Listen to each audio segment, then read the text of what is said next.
The Stolen Future, the Galactic Council's headquarters, a sprawling structure orbiting a distant star, was a beacon of diplomacy and unity, or so it claimed.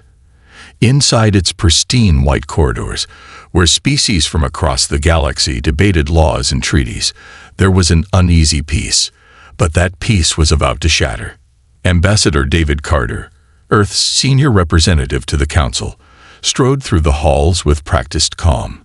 He had dealt with political crises before, border disputes, trade disagreements, and the occasional clash of cultures.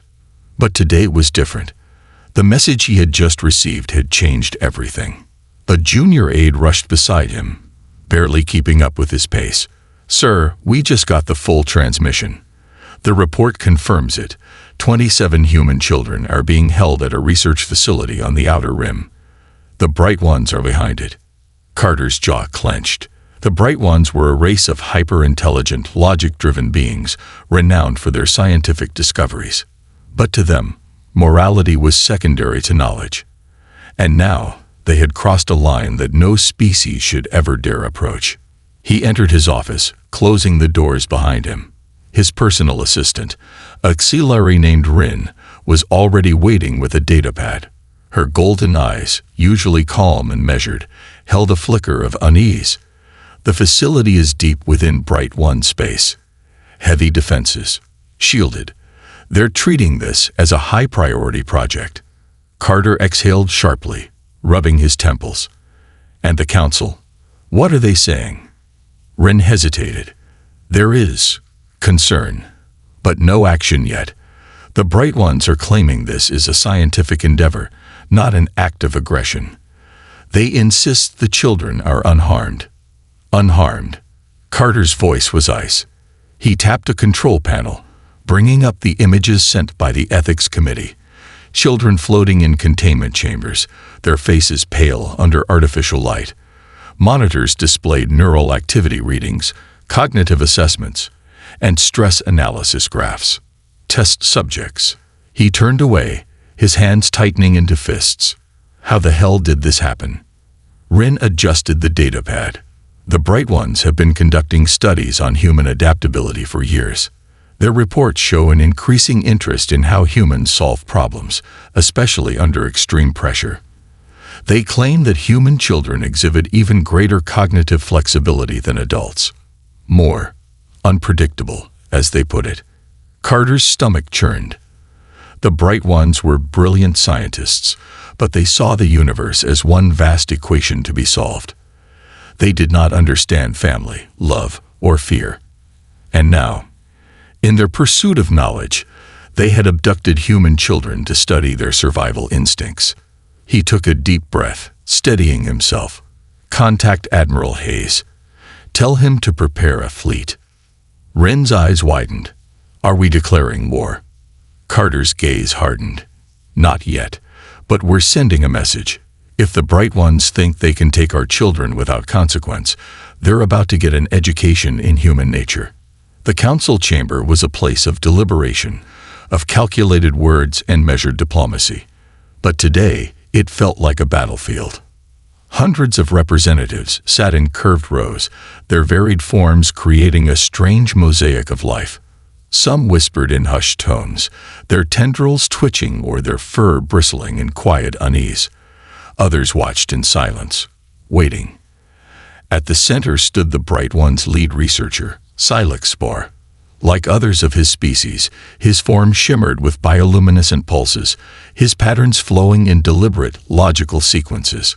Ambassador Carter, he said, his voice smooth and unshaken. I understand that you are upset, but your anger is misplaced. Carter stepped forward. Upset.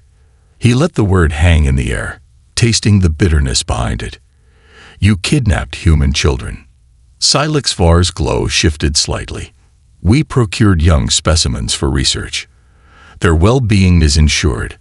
They are being observed in a controlled environment, where we are documenting their adaptability, their problem-solving capabilities.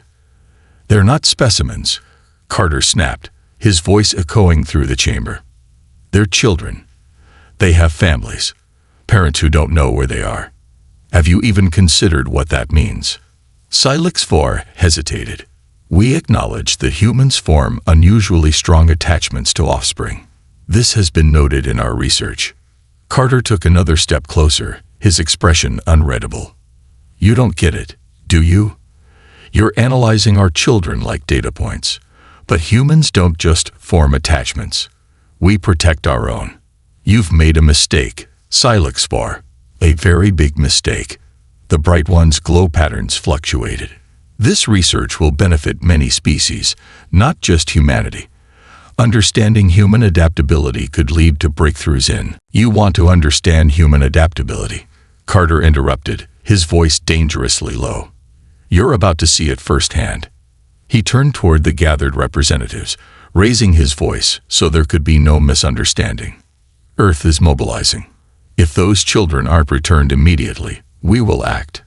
And trust me, when humans fight for their own, we don't stop. Murmurs rippled through the assembly. The Arcanite representative, a hulking reptilian creature, let out a low growl. The bright ones have gone too far. To take the young of another species is unthinkable. The Drelk ambassador, a creature of delicate crystalline tendrils, inclined its shimmering head. It is a violation of the oldest law in the galaxy. Do not harm the young. Silex IV's glow dimmed slightly. I do not understand. We did not harm them. Carter's eyes burned with fury. You don't have to lay a hand on them to cause harm. You stole their futures, their families. You took them away from everything they knew. And now, you're going to fix it. The room fell into tense silence. Silex IV's glow pulsed erratically, an indication of deep thought. If we refuse. Carter smiled, but it wasn't friendly. Then you'll learn something new about humanity. When you hurt our children, we don't just retaliate. We end threats. The bright ones had studied human adaptability.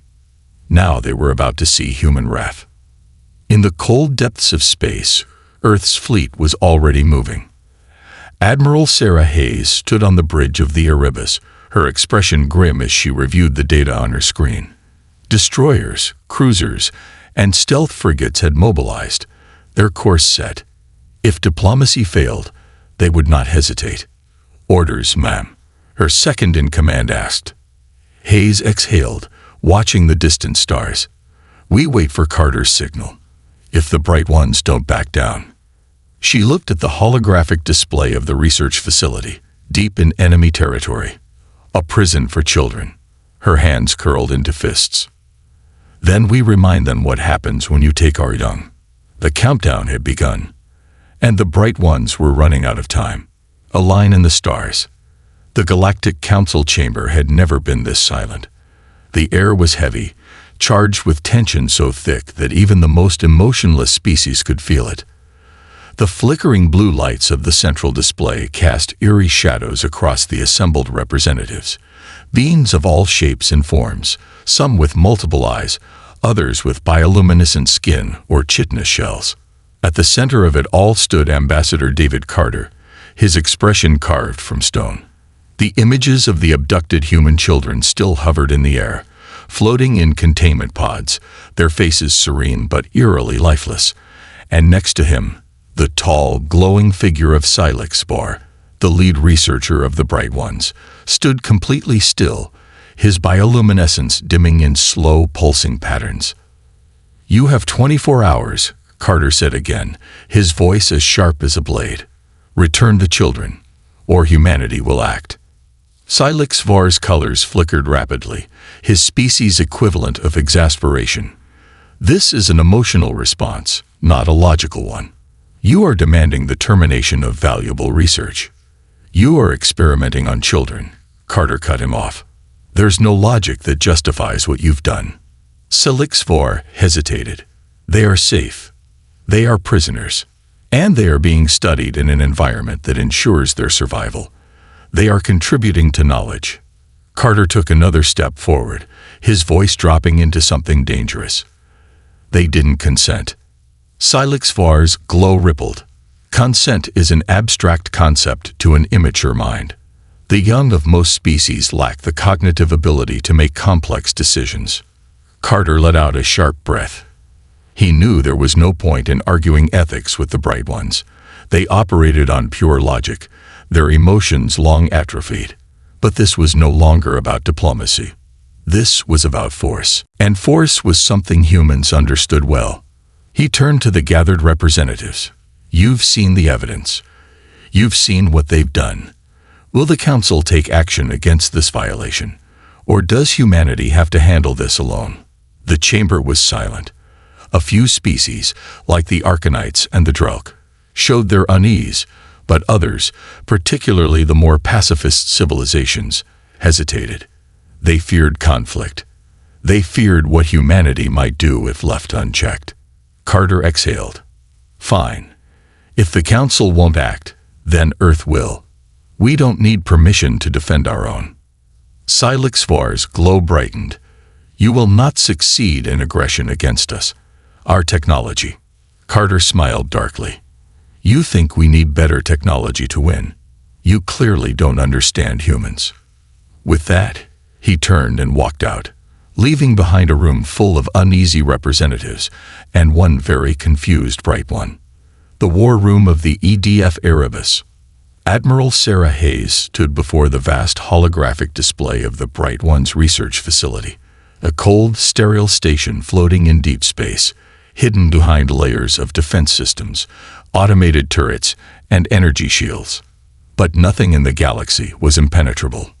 A dozen officers surrounded her, their uniforms crisp, their expressions grim. The tension in the room was electric. Status? Hayes asked. Her chief tactical officer, Commander Liam Grant, tapped a panel, bringing up a detailed scan of the enemy station. Their shields are advanced, but not invulnerable.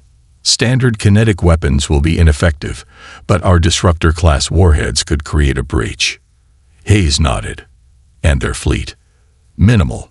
The Bright Ones don't maintain a strong military presence.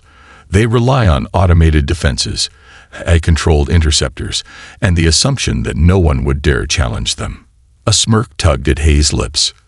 That assumption just cost them. Another officer, Lieutenant Mira Valdez, leaned forward.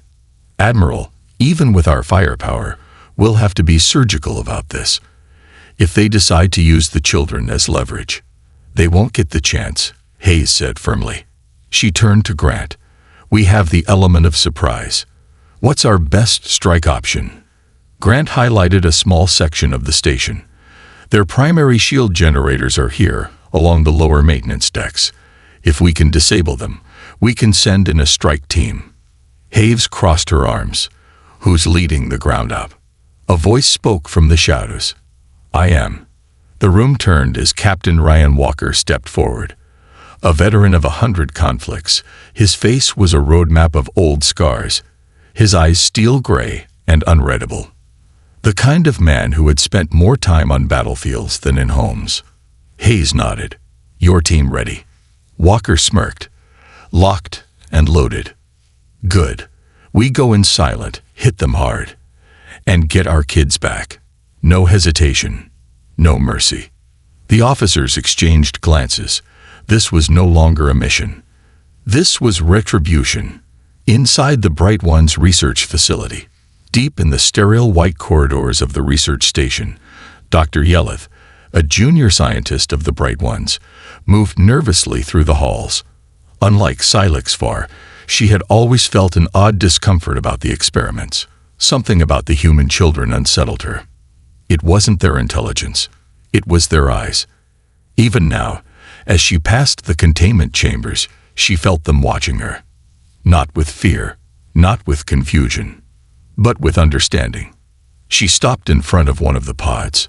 Inside, a girl, perhaps 10 years old, floated in the soft blue light, her dark eyes locked onto Yeleth's. There was no panic, no terror, just quiet, calculating observation. Yeleth swallowed. Dr. Yeleth, a voice echoed from behind. She turned sharply to see another scientist, his glow patterns calm and neutral. The Council has not yet responded to the humans' threats. It is assumed they will not act. Yeleth hesitated. Are we certain? Human diplomatic history shows a preference for negotiation over conflict. Yelith turned back to the child in the containment pod. The girl blinked once, slowly, and then, for the first time, she smiled. A chill ran down Yelith's spine. "They won't negotiate," she whispered. "They're coming." The countdown begins. The EDF fleet was already moving. Silent ships, running dark, gliding through the void like predators. Weapons primed. Engines humming. On board the Erebus, Hayes watched the holographic display of the enemy station, a cold fury burning in her chest. "Strike team is in position," Grant reported. Walker's voice crackled through the comms. "Locked and ready. Just give the word." Hayes took a breath. She had seen many battles, many wars. But this was different. This wasn't about territory or politics. This was about family. She gave the order. Go. And across the cold black of space, humanity unleashed hell. The wrath of humanity. The cold silence of space was shattered by the arrival of the Earth Defense Fleet.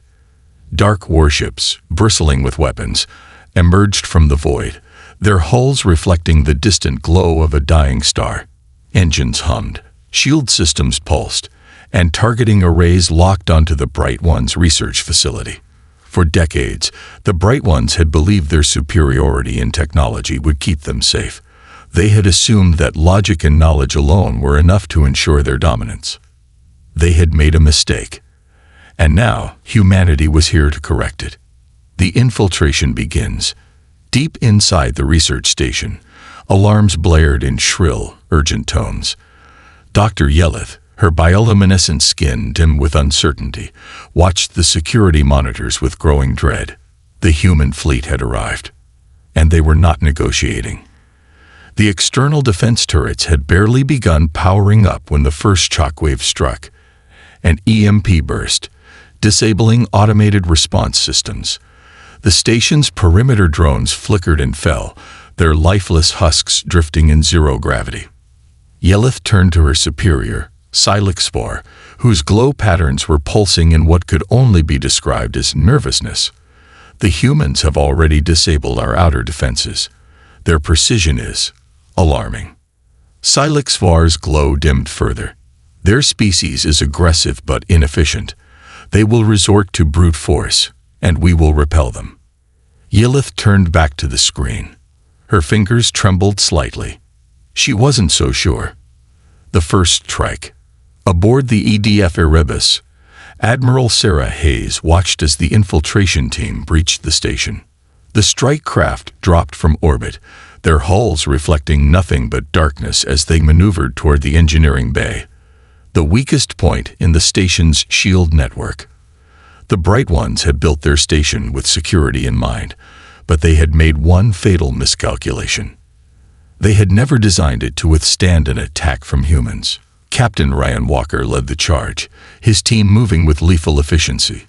His exosuit, a masterpiece of adaptive human engineering, absorbed the shock of re-entry as he landed inside the station's ventilation system. "Team 1, move." His command echoed through his squad's comms. Behind him, his soldiers, hardened operatives in black, matte-finished armor, moved like predators in the dark. Their weapons, sleek and deadly, were designed for one purpose: absolute domination. They advanced, shadows against the stark white corridors of the Bright One's facility. Then the first shot was fired. The Bright One's defense collapses. Inside the station's command center, Sci-Fi's pulse patterns shifted from confidence to alarm. "They've breached the lower levels," a technician cried. On the monitors, human soldiers moved with terrifying speed. Silent, precise, relentless. Sci-Fi had studied humanity. He had read the reports on their adaptability, their unpredictability, their ruthlessness when backed into a corner. But he had never seen it firsthand. And now he understood. The Bright Ones had superior technology, yes, but the humans had willpower. And in war, willpower always won. "Seal the corridors," Sci-Fi ordered, his voice unsteady. Activate internal defense drones. The technician hesitated. Doctor, the children. Seal. The corridors. A new alarm shrieked through the station. The humans had reached the containment wing. The children know. Inside the containment chamber, the children had stopped crying. For days, weeks, some of them had screamed, begged, pleaded for their parents, their families. They had clung to each other, trying to stay brave, trying to hold on to hope. But something had changed. They felt it. Something was coming. Something unstoppable. In her containment pod, Emma Navarro, 10 years old, tightened her grip around the small broken circuit board she had pried loose over the past week. The bright ones had underestimated human children. Big mistake. She whispered to the others. They're here. A boy, Liam Carter, barely 12, turned toward her. Who's here? Emma smiled. Our people. And for the first time in weeks, she saw something in Liam's eyes. Hope. The battle rages. Walker's team moved with surgical precision, taking down automated turrets, disabling drone sentries, and eliminating resistance. But time was running out. They reached a large reinforced door, the final barrier between them and the containment wing. Walker slammed his fist into the access panel. Valdez, get this open. Lieutenant Mira Valdez, a hacking specialist, knelt beside the console, fingers flying over the controls. Give me 30 seconds. Walker turned, raising his weapon. You've got 10. Behind him, Bright One security forces, a desperate mix of scientists and automated guardians, began converging on their position. Gunfire erupted in the sterile halls. A human soldier screamed as an energy blast struck his shoulder, burning straight through his armor. Man down. Someone yelled. Walker gritted his teeth. Valdez. Almost there. The doors hissed open. Inside, the children turned toward them. For a moment, everything stopped. Walker lowered his weapon. And then Emma Navarro ran forward. You came, she gasped, eyes wide. Walker knelt, gripping her shoulders. We're getting you home, kid. Behind him, the gunfire intensified. No time for sentiment. Move out, Walker ordered. The exfiltration had begun. The final stand. HFY watched the chaos unfold on the monitors. His perfect calculations, his flawless research had unraveled in minutes. This is illogical, he muttered. Yelith, standing beside him, turned her gaze away from the screens. No, she whispered. This was inevitable. HFY turned to her. They're going to win, aren't they? Yelith hesitated. Then, her glow patterns shifted to a new color. Resignation. Yes. The escape. Inside the research station, the final moments were pure chaos. Explosions ripped through the corridors. Human strike teams covered the retreat, their weapons cutting down anything that moved. Emma clung to Walker's hand as they sprinted down the halls. Ahead, a breach pod was waiting. Get the kids inside, Walker roared. One by one, the children were ushered in. Liam hesitated at the door. What about the rest of you? Walker grinned. We'll catch the next ride. With a deafening roar, the pod launched, a streak of fire heading toward the human fleet. Walker turned back toward his squad. We're not done yet. The end of the Bright One's hubris. As the human fleet pulled back, Admiral Hayes stood on the bridge of the Erebus, watching the destruction unfold. The Bright One's research facility, once a place of cold calculation, was now burning, its defenses shattered, its experiments ended. And the Bright Ones, they had learned their lesson. Ambassador Carter's message just came in, Grant reported. He says the Council is in full-blown panic. Hayes smiled grimly. Good. The battle was over. But the war had just begun. The unbreakable bond of humanity.